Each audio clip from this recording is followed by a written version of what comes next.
Señor es quien por su gracia, por su misericordia, por su bondad, se ha humillado, es decir, se ha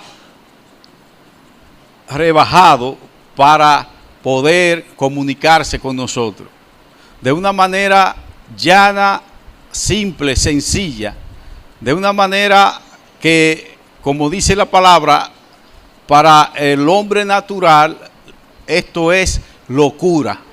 No hay forma, no hay manera de poder entender a Dios con su plan de salvación y de redención. Pero en esta mañana, y precisamente estamos celebrando el mes de la Biblia, ustedes van a ver que todo es por la palabra de Dios. Muchos, y aún creyentes, a veces están pensando soñarse un sueño, oír una voz. El Señor todavía no me ha indicado. Y es un poco extraño porque si decimos que creemos que la Biblia es la palabra de Dios, ya el Señor nos ha dicho todas las cosas y nos las ha dicho con claridad. En esta mañana nosotros vamos a ver en el Evangelio según San Marcos, vamos a leer Marcos capítulo 8, vamos a leer los versículos del 27 al 29 y vamos a ver la manera sencilla, fácil, que yo diría que hasta un niño podría entender lo que el Espíritu Santo nos está declarando en este día. Como decía Emilio, una de las cosas que están ocurriendo es que muchos están profundizando en el estudio de la palabra de Dios, haciendo teología, y los vemos que hacen esas narraciones como que esas cosas ocurrieron en tal tiempo, pero como que no son para nosotros. Ustedes no se han dado cuenta de eso. Es decir, como que nos excluimos. Pues si entonces no excluimos, pues entonces no somos el pueblo de Dios. Y esas cosas se escribieron, esas generaciones pusieron en práctica lo que le correspondió a ellos, pero hoy Dios nos está hablando es a nosotros. La intención que tiene Marcos con la exposición de esto que vamos a ver es con usted y conmigo. No tiene nada que ver con griego, no tiene nada que ver con romano, no tiene nada que ver con judío. Única y exclusivamente por la omnisciencia de Dios, Dios está hablando hoy a cada uno de nosotros, de manera particular y directa, por su palabra, y vamos a ver también de qué otra forma. Dice la palabra, dice: salieron Jesús y sus discípulos por las aldeas de Cesarea de Filipos, y en el camino preguntó a sus discípulos, diciéndoles: ¿quién dicen los hombres que soy yo? Ellos respondieron: unos Juan el Bautista, otros Elías, y otros algunos de los profetas. Entonces él les dijo: ¿y vosotros? ¿Quién decís que soy? Respondiendo Pedro le dijo: tú eres el Cristo. Amén. En esta mañana vamos a trabajar con el tema: ¿y vosotros? ¿Quién decís que soy? Y eso es a cada uno de nosotros que el Señor nos está preguntando. ¿Quién soy yo? Dice el Señor, para ustedes. ¿Qué dicen ustedes que yo soy?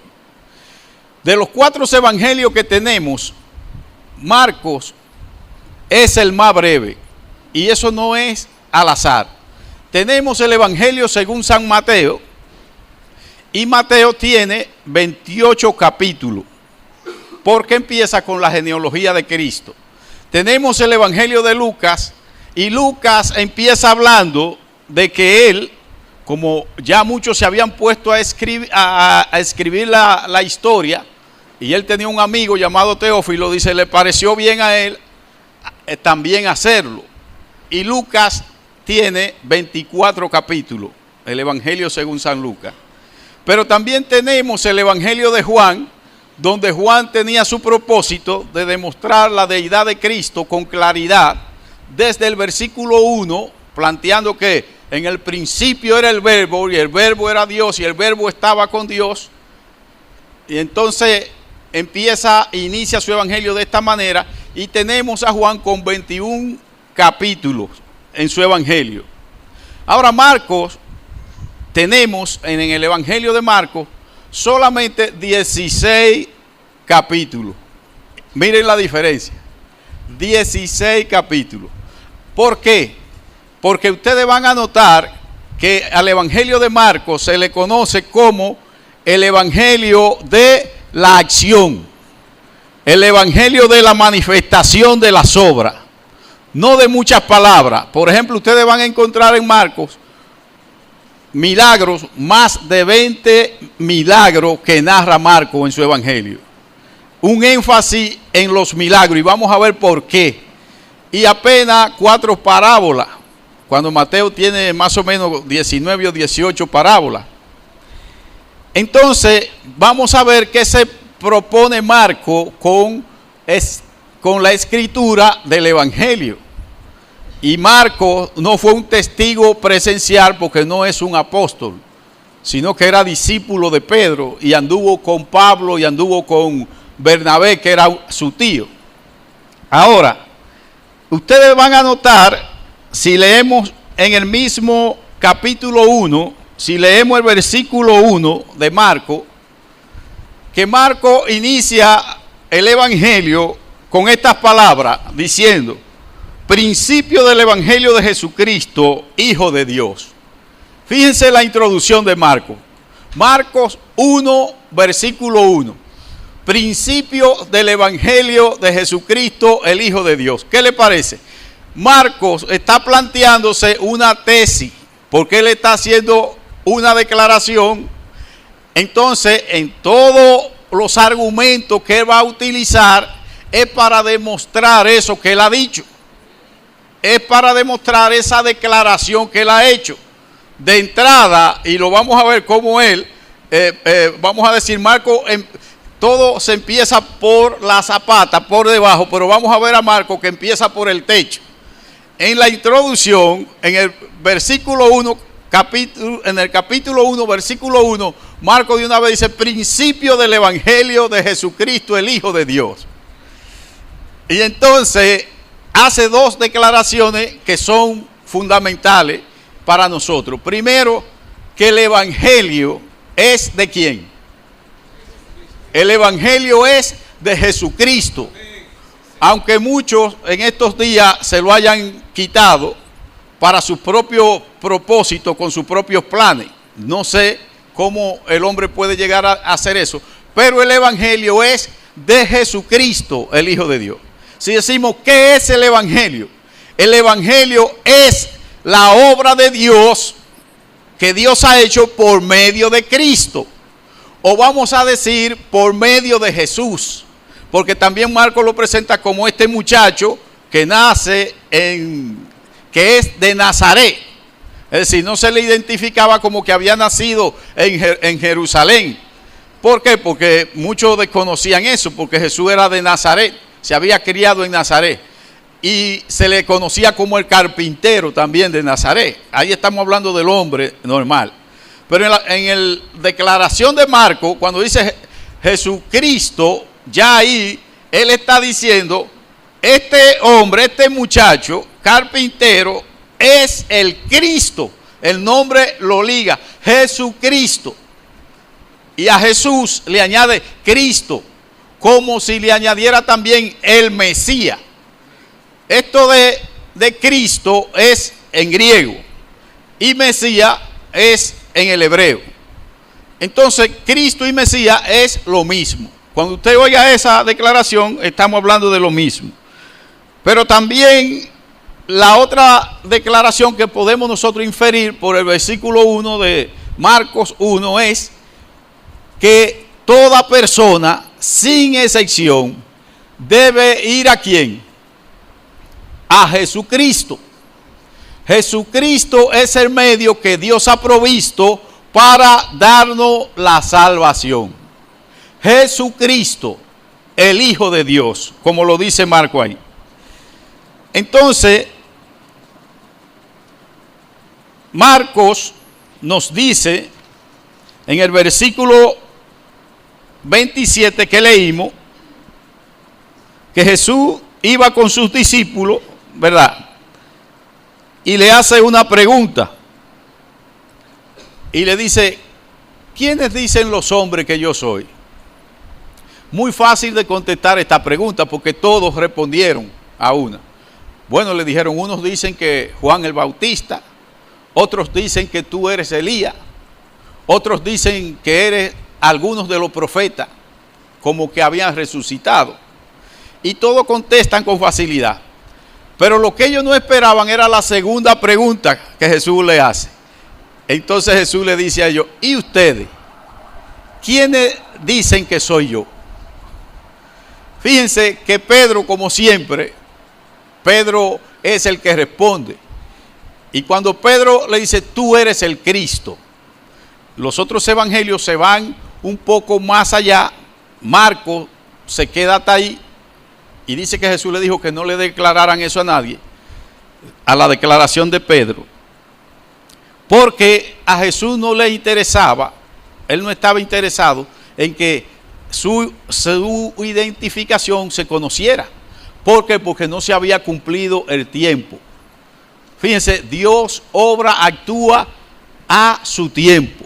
Nosotros somos que creemos o queremos que Dios haga las cosas hoy, aquí, ahora mismo. Pero el Señor no obra de esa manera. Por eso Jesús en el Evangelio de Marcos solamente lo llega hasta ahí. Mateo se va más allá, que dice que Pedro le dice, tú eres el Cristo, el Hijo de Dios viviente. Ahora en Marcos solamente se queda hasta ahí. En esta mañana, entonces, el Espíritu Santo de Dios nos va a ayudar a nosotros a entender y a convencernos, porque muchos de nosotros creemos que estamos convencidos de que conocemos al Cristo. Ahora nuestra vida, nuestras acciones dicen otra cosa. Casi podríamos decir lo que dijo Gandhi, el problema no es el cristianismo, el problema son los cristianos. Porque el problema es que si nosotros no vivimos este evangelio, entonces no obtenemos los resultados. Entonces este evangelio es para que nosotros lo vivamos, insistamos en vivirlo, en ser cristiano. Por eso digo, en esta mañana el Espíritu Santo, por medio de la escritura de Marcos, y vamos a ver qué es lo que está tratando, es de que nosotros descubramos al Mesías prometido. Y apenas Marcos menciona la profecía de Isaías, de Juan, pero inmediatamente entra ¿dónde? En el relato de los milagros. Y lo vamos a ver inmediatamente en el Evangelio de él, en el capítulo 2.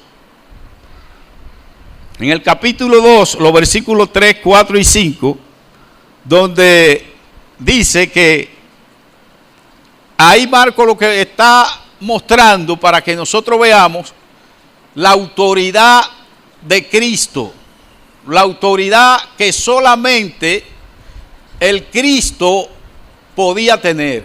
Absolutamente nadie, ni profeta, ni nadie tenía esa autoridad. Solamente el Cristo cuando viniera, el Mesías cuando viniera. Y Marcos inmediatamente, fíjense, estoy diciendo que Marcos empezó como por el techo, no empezó por la zapata, sino por el techo.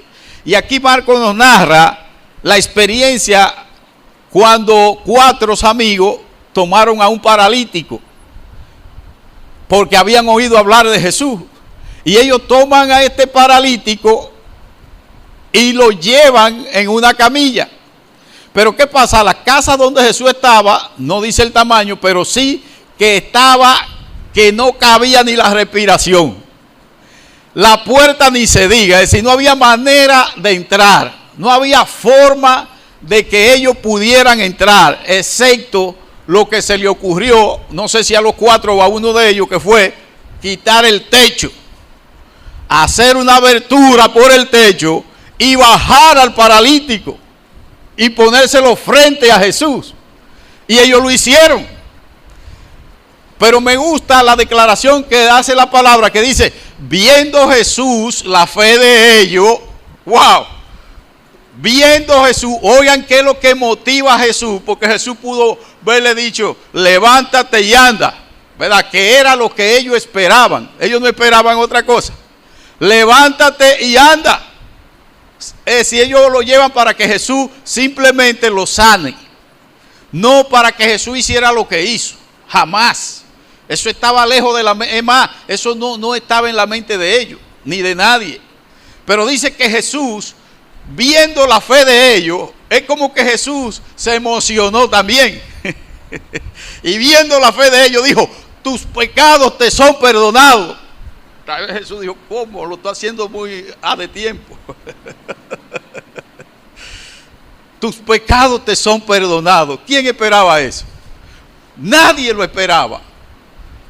Y algunos de los escribas que estaban ahí, inmediatamente dijeron, oye, este hombre blasfemia dice, porque ¿quién puede perdonar pecados si no solo Dios? Miren, en la primera parte estaban equivocados. En la segunda, ellos tenían razón. ¿Quién, qué hombre, qué persona podía decir tus pecados te son perdonados? Nadie, solamente Dios. Es decir, que ellos en el segundo argumento no estaban equivocados, estaban en lo cierto, estaban en la verdad. Y Jesús le dice, ¿por qué? Y déjenme decirles, no fue que ellos lo expresaron, dice que ellos cavilaban en su corazón. Pero Jesús sabía lo que estaban cavilando. Jesús sabe lo que cada uno de ustedes está cavilando. Jesús sabe lo que cada uno de ustedes está pensando. Yo no sé absolutamente nada y gracias al Señor. Pero Él sí sabe todas las cosas. Y dice que mientras ellos cavilaban así, entonces Jesús le dijo, ¿por qué caviláis así? ¿O por qué piensan así? Miren, pues para que ustedes vean que el Hijo del Hombre tiene potestad en la tierra. ¿Y dónde que hay pecado? No es en el cielo. Para que ustedes vean que el Hijo del Hombre tiene potestad en la tierra para perdonar pecado, a ti te digo, toma tu lecho y vete a tu casa. Y ellos pudieron ver exclamado, verdaderamente este es el Mesías, este es el Cristo. No. Y ustedes van a ver, vamos a seguir como ni siquiera los discípulos sabían. Entonces tenemos otro episodio que Marcos también lo pone, lo sella en el capítulo 4, versículo 37 al 39. Y era cuando Jesús iba en la barca, que ellos iban los discípulos, iban en una barca a cruzar a Gadara. Pero mientras iban en la barca, dice que se levantó una tormenta tan grande que la barca donde ellos iban, fíjense, noten bien, no fue que empezó a caerle chipita de agua, no. La barca donde ellos iban empezó a negarse. ¿Empezó a qué? A llenarse de agua. Y así le pasa a muchos hermanos que cuando empieza la barca a llenarse, la fe empieza, porque la barca se nos va a negar.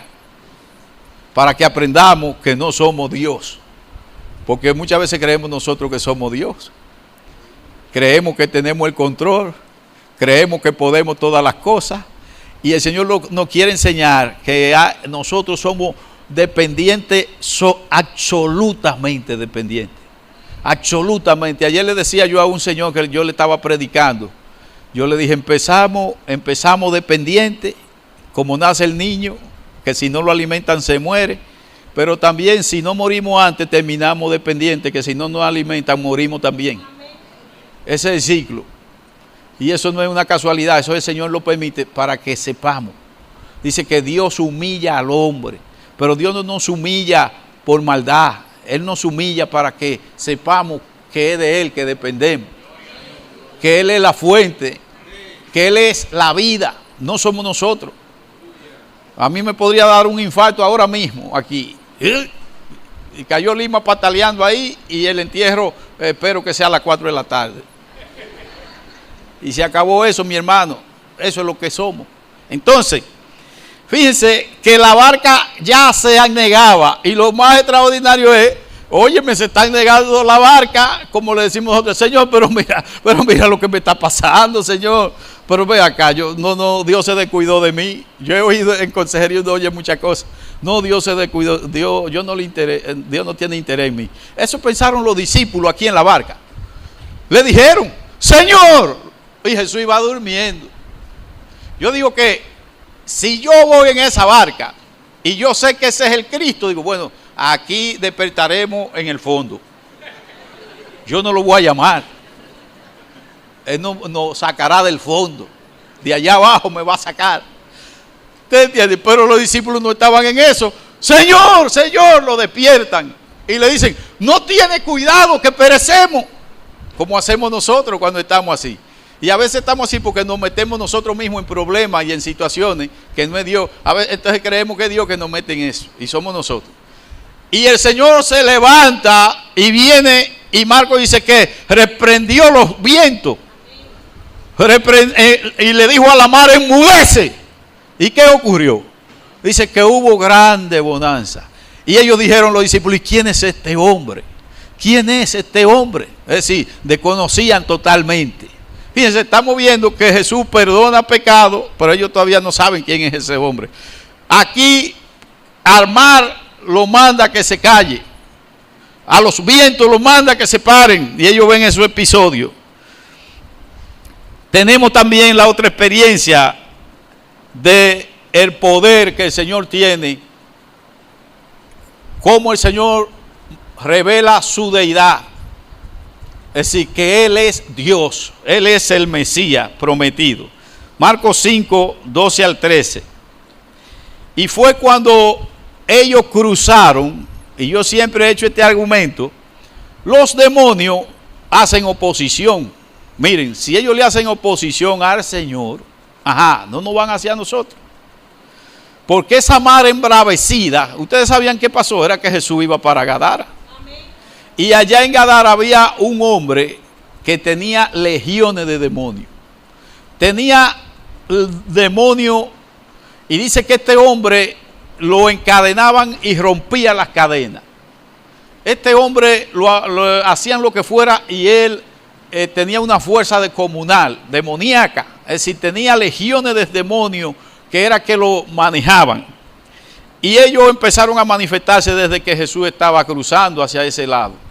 Por eso a veces cuando usted le va a predicar a alguien, siempre Satanás se levanta. Y hay muchos hermanos que salen corriendo. No, mi hermano, haga usted su parte y el otro encomiéndeselo al Señor. Averíguatela con el Señor. Así es que yo le digo a él, cuando él se me cruza, yo le digo, averíguatela con el Señor. Yo no tengo nada que ver contigo. Porque también hay hermanos que se ponen a pelear con el diablo. Mire, no pelee con el diablo. Porque usted no es espiritual. Usted no puede ponerse a estar peleando con el diablo. Es como le dijo Miguel, el Señor te reprenda.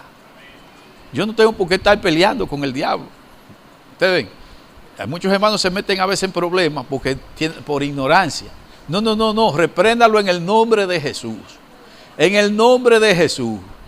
Nada, ni siquiera una ofensa, díganle a Satanás, ni una ofensa siquiera. Porque él no se merece ni una ofensa. Tú eres tan nadie, le digo yo, que tú no te mereces ni una ofensa. Entonces, fíjense, cuando Jesús cruza, ¿qué pasó? Viene el endemoniado. Pero ¿quién tiene la autoridad? ¿Quién tiene el poder? Marco nos lo está planteando aquí porque dice en el 12, y les rogaron todos los demonios, ellos, todos, diciendo, envíanos a los cerdos para que entremos en ellos. Les rogaban al Señor. Y yo recuerdo en una ocasión, yo reprendiendo unos demonios, le dije, miren, yo no soy el Señor, yo no lo voy a mandar a los cerdos, yo lo voy a mandar a los abismos.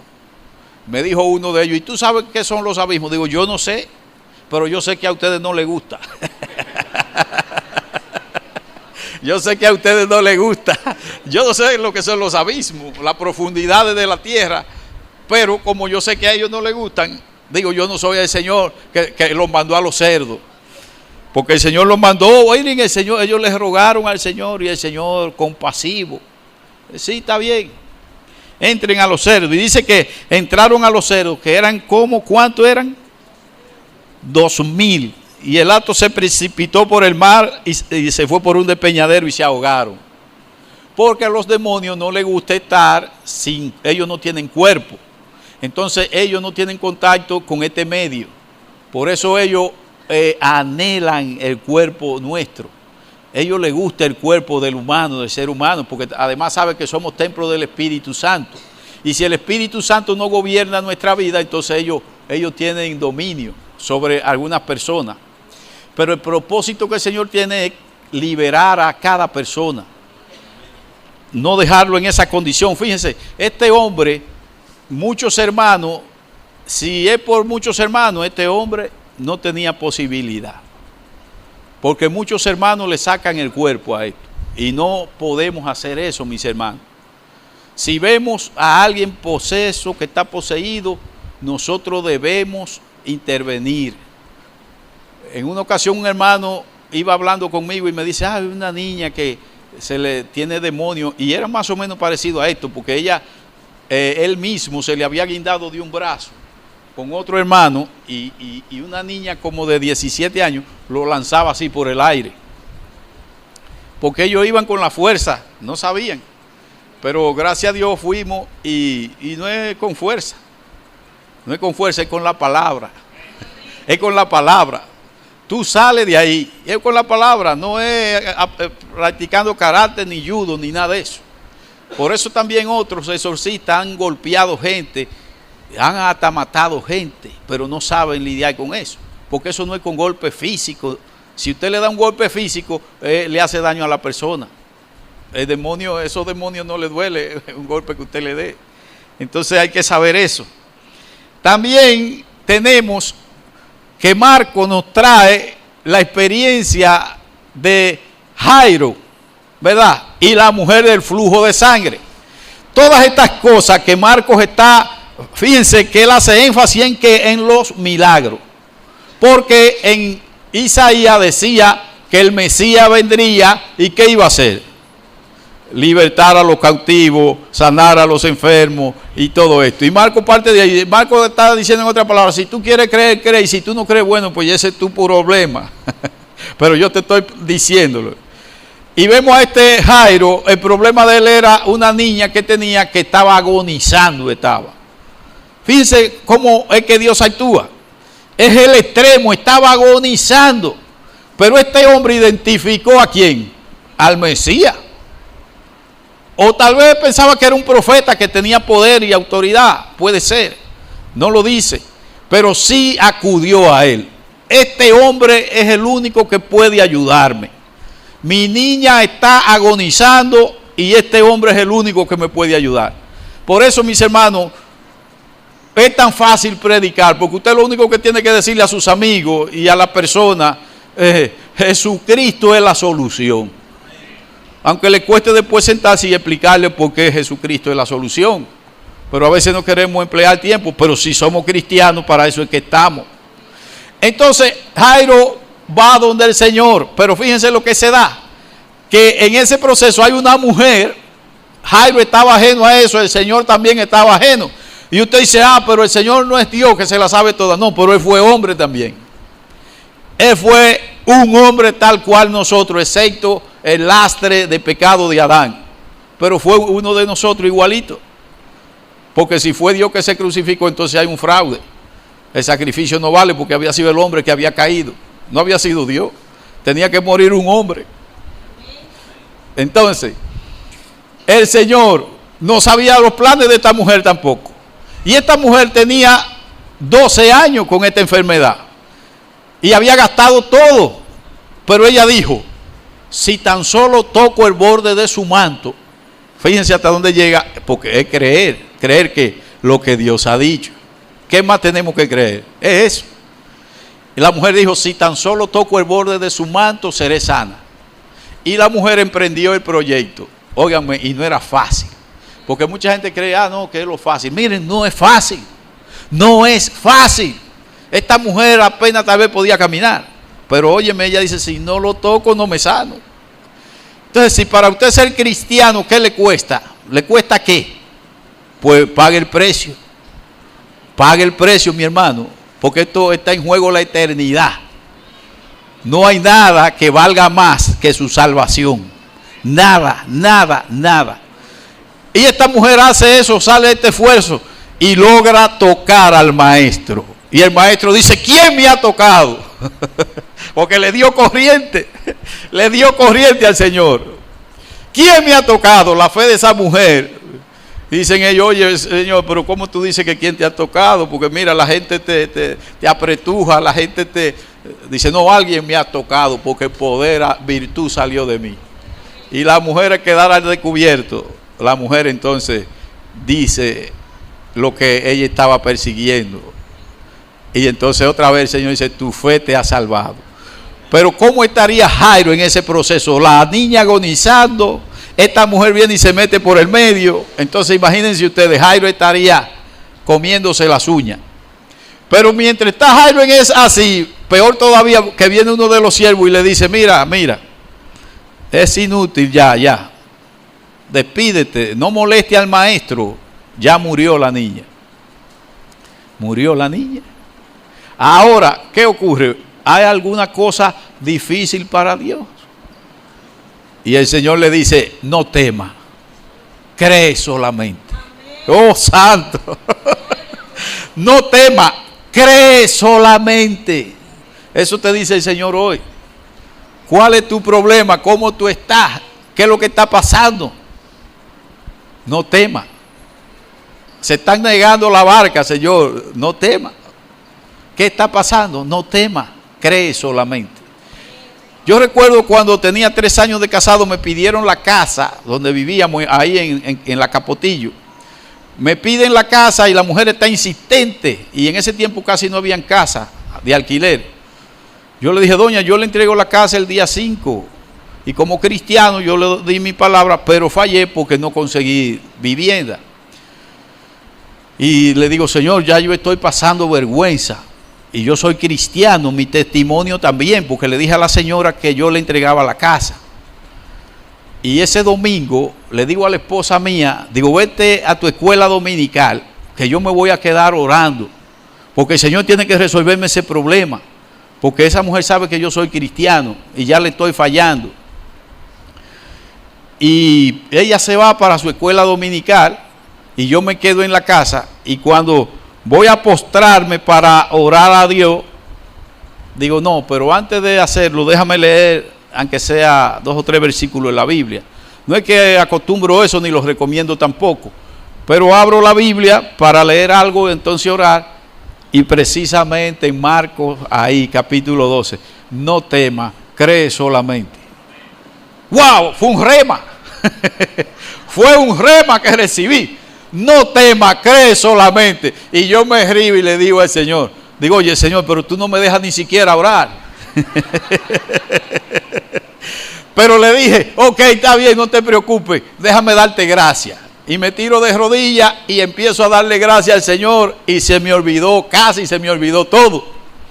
Cuando Persia llega de la escuela dominical, que llega con la comida, digo yo, óyeme, yo feliz, contento. Digo, óyeme, el Señor ya resolvió el problema. Dice, ¿ya qué? ¿Hablaste con alguien? Digo, no, mira, el Señor me dijo. Y le digo lo que... El Señor me dijo, no temas. Dice, ¿ya cómo? Por eso es que tú me dices eso. Digo, claro. Digo, eso fue lo que Él me dijo. Dice, ya no, si yo no hubiera hablado con la hermana Mercedes, no tendríamos... Digo, pero míralo ahí.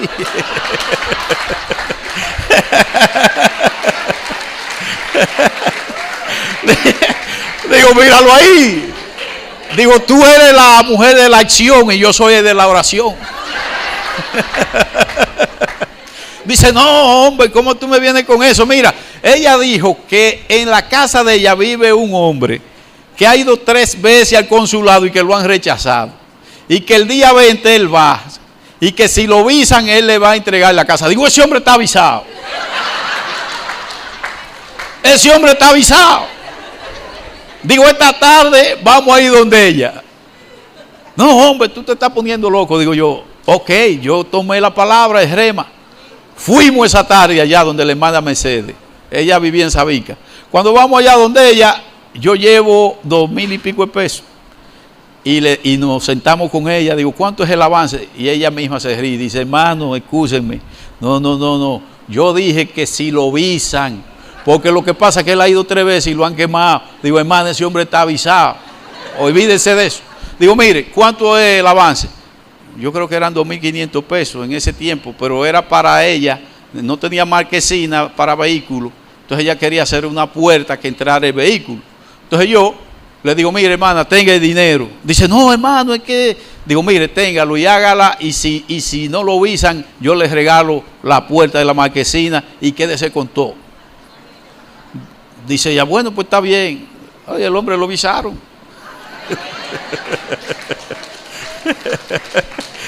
Entonces, mis hermanos, cuando la barca se esté llegando o el problema ya esté hasta aquí, ajá, es a él que tenemos que ir. De barriga, de rodilla, como sea, pero es a él que tenemos que acudir. ¿A dónde vamos a acudir? Miren, cuando el hombre viene y le dice, fíjense que el Señor lo hace siempre. La niña ha muerto, pues ¿qué hace el Señor? Que muestra más su gloria, como lo hizo con Lázaro. Mira, si tú hubieras estado aquí no hubiera muerto. El Señor le quería mostrar su poder de resucitar a Lázaro. Entonces así... Cuando el Señor lo lleve más al extremo, el Señor, gracias, porque yo sé que tú me vas a llevar a un nivel más alto, de fe, de gracia, de convicción. Bueno, pues cuando llegaron, ¿qué pasó? Sí, estaba muerta la niña, estaba muerta, ajá, pero ¿qué pasa? Ahí está, el Mesías, ahí está, Dios mismo. ¿Y qué hace el Señor? Que la resucita. Entonces, mis hermanos, fíjense, hemos visto a Jesús, tus pecados te son perdonados. Solo Dios puede hacer eso. Autoridad y poder sobre la naturaleza, sobre los demonios, sobre las enfermedades y sobre la muerte. ¿Ustedes creen que los discípulos y todo, óyeme, sí, verdaderamente, este hombre es el Mesías? Este hombre es a quien Dios ha enviado. ¿Ustedes creen que ellos tenían su corazón así? Pues vamos a ver en Marcos 18, del 18 al 21. Lo que Jesús mismo le dice a ellos. Pero me gusta mucho la paciencia de Dios.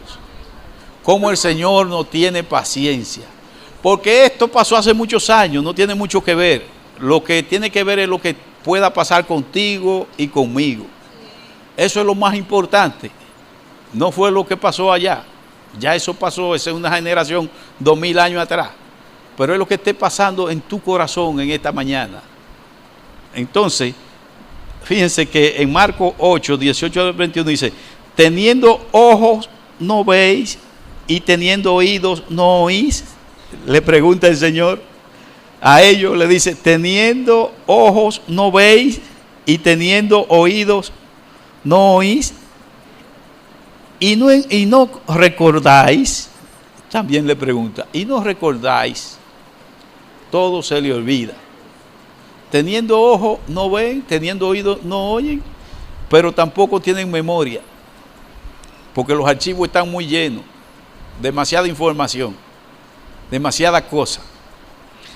Dice, y entonces le pone ejemplo, dice, cuando partí los 5 panes entre 5,000, ¿cuántas cestas llenas de los pedazos recogisteis? Él le pregunta. Y ellos dijeron 12. Que él partió 5 panes para 5,000. Y ellos recogieron 12 cestas después de que habían comido. Y dice, y cuando los 7 panes entre 4,000, ¿cuánta canasta llena de los pedazos recogisteis? Y ellos dijeron 7. Y les dijo, ¿cómo aún no entendéis?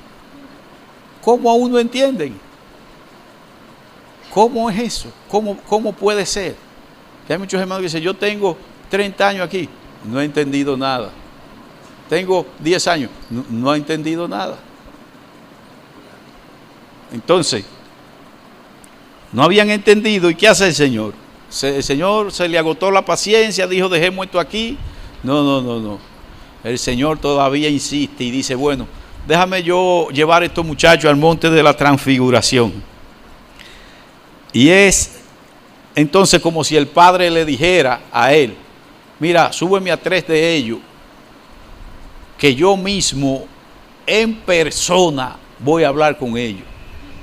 A eso se le llama comunicación personal, porque Dios nos ha hablado de toda manera, por los profetas, y como dice en Hebreos capítulo 1, dice que en la antigüedad le habló a los padres por los profetas, y a nosotros nos ha hablado por el Hijo.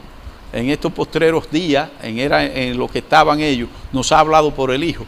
Pero también Dios nos ha hablado de manera personal, como lo hizo con Adán, lo hizo con Abraham, lo hizo con Moisés.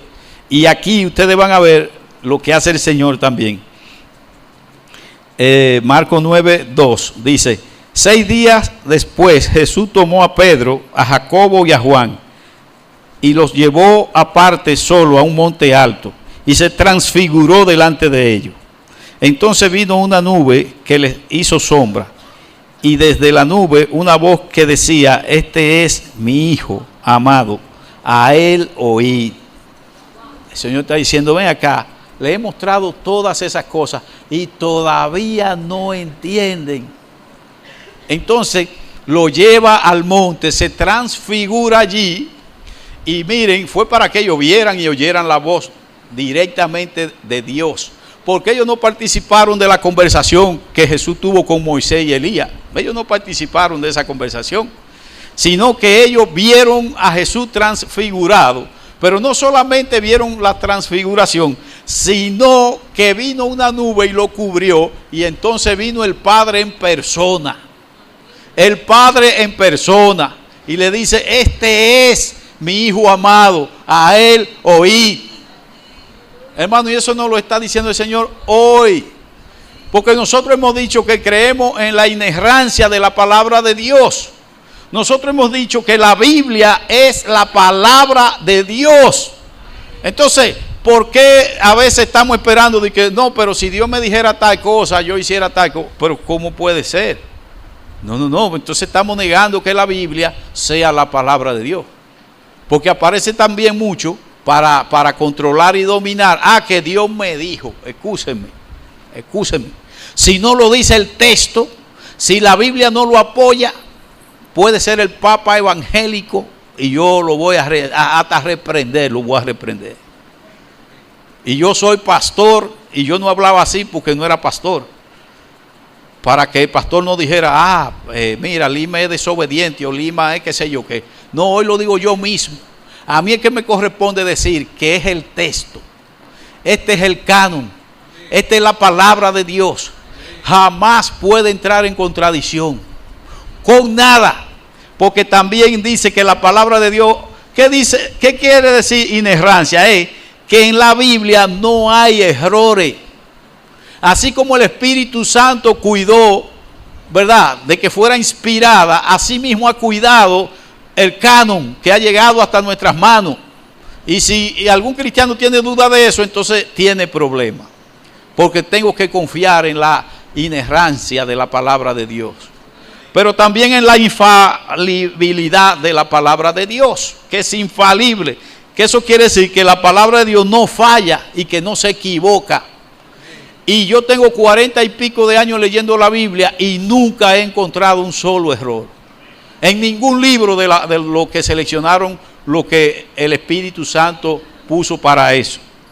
Entonces, mis hermanos, tenemos que confiar total y absolutamente en la palabra de Dios. Por eso el mismo apóstol Pablo dijo: si viene un ángel, y aún dijo más, dijo: o si aún yo mismo, porque como hombre sabía que podía ponerse loco en una ocasión. Si aún yo mismo digo otra cosa que la que le he dicho, dice: no me creáis, sea anatema, es mentiroso, es la palabra de Dios. Y no nos vamos a salir del texto, jamás. Entonces, ¿qué importancia tiene? El Padre lo que quiere es que nosotros estemos convencidos de a quién hemos creído. Y que hemos creído, mis hermanos, es por la palabra. Usted no está equivocado. Es el texto, es la escritura. Y lo vamos a ver, ya estamos terminando. Pero cuando dice que Él es el Cristo, el Padre mismo es que ha dado testimonio, que ha dicho, Él es mi Hijo amado en quien tengo complacencia. A Él oíd. Así, mi hermano, que no oiga otras voces. De nadie absolutamente. Fiémonos de la palabra y démosla tal cual el Señor nos las ha dado. En Él hay salvación. Eso es absoluto. Usted tiene que convencerse de eso. Fíjense que en 2 de Corintios, ¿por qué tenemos que estar plenamente convencidos y que no haya duda? Porque entonces, si hay duda, si no creemos, entonces no podemos servir al propósito de Dios. Porque nuestro problema, nuestra dificultad es que nosotros estamos pensando en nuestro proyecto de vida. Y que Dios venga y me acompañe, pero en mi proyecto de vida, mis hermanos. Ninguno de los apóstoles hicieron eso. Ni ningún profeta, ningún cristiano puede darse ese lujo de tener un proyecto de vida ajeno a Dios. Es al revés. Es nosotros conocer los planes y propósitos que Dios tiene para nuestras vidas. Es eso, mis hermanos. Por eso es que entramos en conflicto y en problemas. Porque nosotros tenemos unos planes y unos proyectos con nosotros, como si fuéramos autónomos, como si nos valiéramos por nosotros mismos. Y todo eso es engaño del diablo. Nosotros somos dependientes total y absolutamente del Señor. Y lo más importante es alinearnos con Él. ¿Ustedes creen que si Pablo hubiera tenido un proyecto aparte del que Dios le tenía, iba a estar diciendo desde la cárcel, está siempre gozoso? Si uno de nosotros cae preso, ¡ay, Señor, cómo es posible que yo haya caído preso! Y decirle, bueno, Señor, si tú permitiste que yo viniera aquí, déjame ver a quién es que voy a evangelizar. Déjame ver a quién es que le voy a predicar. En una ocasión yo caí preso siendo cristiano y le dije al Señor, tenía amores con mi esposa y yo le dije, Señor, dime si me va a dejar aquí o dime si me va a sacar, para yo hacerle una carta a esa muchacha para que se olvide de mí. Porque me dijeron que la pena mínima eran 3 años y la máxima eran 5. No tenía otra opción. Y el Espíritu Santo es el testigo. Yo le dije al Señor, dime si me va a dejar aquí para yo hacerle una carta a esa muchacha para que se olvide, porque todas las promesas mías descansaban en que yo llegara a hacer una carrera en la universidad. Y preso, ¿para dónde iba yo? Entonces, el Espíritu Santo es testigo que yo se lo dije.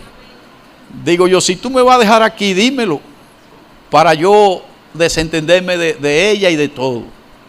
Pero el Señor me dijo, y me lo dijo por la palabra en hebreo, me dijo, no te dejaré ni te desampararé, sino que yo estaré contigo. Digo, ¿cómo? Brinqué para arriba como un sprint y empecé a predicárselo a los presos. Y ese tipo está loco, ese tipo es loco. Óyeme, loco, tú no, oye, dice que Dios le habla. Y a los 2 días el Señor me sacó.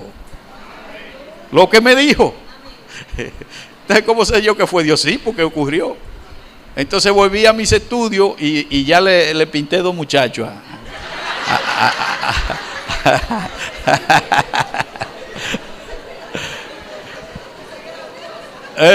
Ustedes se dan cuenta.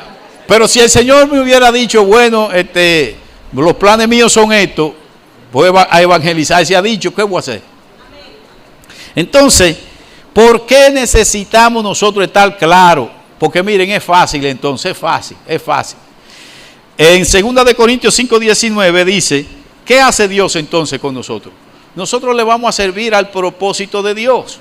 Y Dios nos va a usar como instrumento en sus manos. Dice, que Dios estaba ¿en quién? En Cristo. Acuérdense, Jesucristo. Jesús es el hombre que murió. Pero el que resucitó está sentado a la diestra del Padre.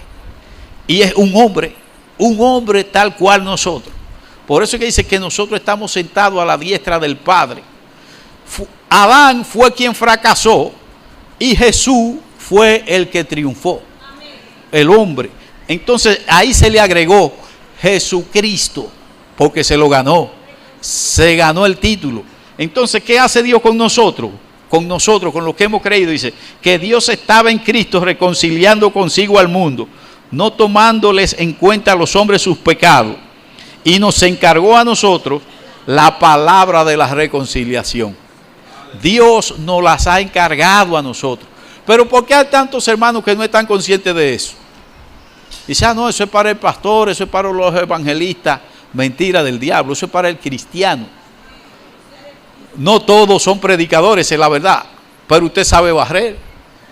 Y usted puede predicar el evangelio barriendo. Vecina, déjeme irle a limpiar y dele gracias al Señor. El evangelio se predica de mil maneras. Y también con nuestras vidas, que es lo más importante, nuestro testimonio. Necesitamos el testimonio para poder servirle a Dios. Porque si no tenemos testimonio, entonces lo que le hacemos es daño a la obra de Dios. Porque entonces dicen, mira ese, dice que es cristiano, pero mira lo que hace. Entonces, ¿por qué Dios quiere que estemos convencidos? ¿Y por qué tenemos que conocer al Cristo? En 2 de Corintios también el apóstol Pablo, versículo 4, ¿qué dice él? Versículo 13, capítulo 4, versículo 13 dice, pero teniendo el mismo espíritu de fe, conforme a lo que está escrito, fíjense que está diciendo, conforme a lo que está escrito, creí, por lo cual hablé. Nosotros también creemos, por lo cual también hablamos. ¿A partir de dónde?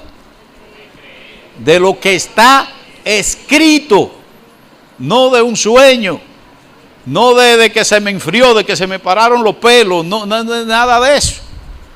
Ay, el Señor quiere que yo le predique a esa vecina porque no me deja dormir. No, usted no dormirá por otra cosa, pero ya el Señor hace rato que le dijo que por la palabra, dice, pero teniendo el mismo espíritu de fe, porque entonces tiene la fe, conforme a lo que está escrito. Miren, me gusta también del apóstol Pedro, que habiendo sido testigo presencial de la gloria de Dios, de la transfiguración y de haber oído, que él mismo lo dice, nosotros mismos oímos su voz. Dice, y después de eso dice, pero tenemos la palabra profética más segura, a la cual hacéis bien en hacerle caso. La palabra de Dios. Mis hermanos, es la palabra de Dios. Sencillamente la palabra de Dios. Entonces, mis hermanos, confiemos en lo que Dios nos ha dicho en su palabra. Muchos están esperando sueños, visiones, revelaciones, y el enemigo a veces aprovecha y dice, ¿cómo? Espérate, y te da un sueño. Por eso ustedes ven en muchas iglesias tanta profecía y cuantas cosas. Pero yo tengo 40 y pico de años y a mí me han venido gente a profetizar. Y yo le he dicho, mira, no me cuadra eso. ¿Cómo que no me cuadra? Digo, no me cuadra. Entonces yo le busco la base bíblica. Digo, yo estoy viendo que tú estás haciendo un asunto, hay una mezcla. Porque usan a veces texto bíblico, pero fuera del contexto. Digo, no me está cuadrando esa historia que tú me estás hablando. Y mire, no me ha cuadrado y no ha resultado lo que me han dicho. Entonces, mis hermanos, el texto, la escritura y esa dependencia del Espíritu Santo. Puesto de pie, vamos a orar, mis hermanos. Porque si el Espíritu Santo no hace la obra en nuestros corazones, yo podría predicar y no hay argumento que valga. Si aquí hay amigos que todavía no han rendido su vida al Señor Jesucristo, así como dice Marcos en el versículo 1, Jesucristo es el dueño del Evangelio. Jesucristo es quien nos proporciona la vida eterna. De lo que nosotros creamos depende la eternidad, mis hermanos. Eso es lo que está en juego. Así que oremos por nosotros y oremos por nuestros familiares. Oremos por todas las personas, aún por los que están en el satanismo o el espiritismo, no importa en lo que estén. El Señor está dispuesto a restaurar los que se acercan a Él. Padre, te bendecimos en esta hora, Señor. Agradecemos tu amor, Señor. Agradecemos tu paciencia para con tu pueblo, Señor. Agradecemos tu palabra en esta mañana, oh Dios. Padre, así mismo, como tú has dicho en el texto, es la escritura que tú nos has legado, Señor. Es tu palabra que tú has hablado, Señor, por medio de tu Santo Espíritu.